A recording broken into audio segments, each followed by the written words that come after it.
I think one of the important things which Magni stressed about is we have, as a nation, we have spent uh, so far focusing on scaling up our existing skills, and most of this was kind of at a primary level was based on the memory-based learning.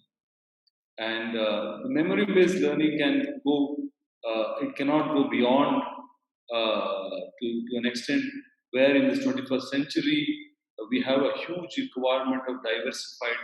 The science and technology is moving different directions. Their applications are in various different areas, arts and a lot of the commerce related things are diversifying, and a lot of globalization is happening. So with this, to the scale that the country that we are, we can really, respond to those requirements very well. And as an entrepreneur, as an industrialist, as a technologist, I have seen myself there's a lot of mismatch of requirement to the skills that the people bring in, and we had to have always the bridge courses, the courses that complement them, and predominantly I see there is a huge amount of dropouts.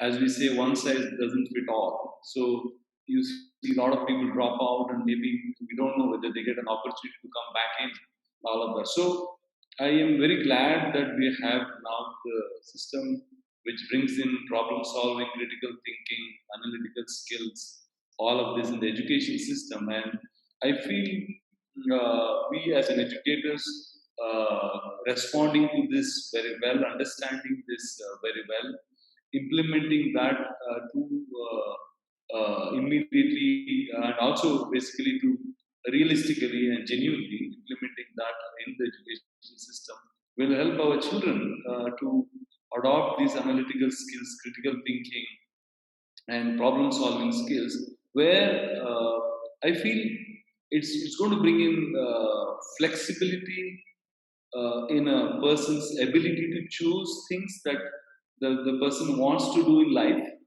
and or can do in life. And also, the most importantly, it can integrate to various different dimensions of life, and also the society and the world. Dimensions could be different types of education system, different type of associated curriculums, different types of courses. So that kind of integration it can bring in.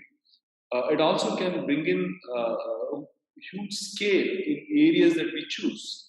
So with COVID, if you know the huge requirement in healthcare, now we don't have to restart from the beginning for to scale the healthcare. So there could be a flexibility to divert skills. If you really see 1995, I was one of the beneficiaries of that era.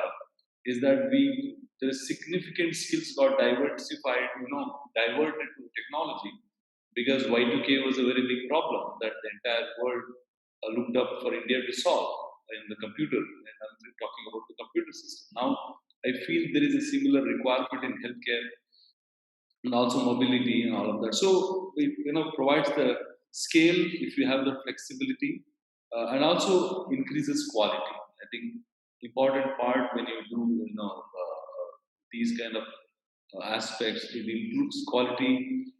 Even country can be looked up as we look at Japan as the quality conscious, Germany or something like that. Potentially, India could be one of that country that could be looked up. Not that we are far behind, we are pretty much there, but still the education systems can help the improve the quality. So, saying that, I feel it's a very positive change, and adopting that genuinely into our system. And as educators, learning, as Abhishek said, educators learning that fairly quickly, and also implementing. And that the whole learning cycle should never stop and continue to learn. And as educators, we should probably put that into a place, keep learning and keep imparting the education. So, having thanks, Lucy. Probably I will take some questions whenever it comes to. Thank you so much.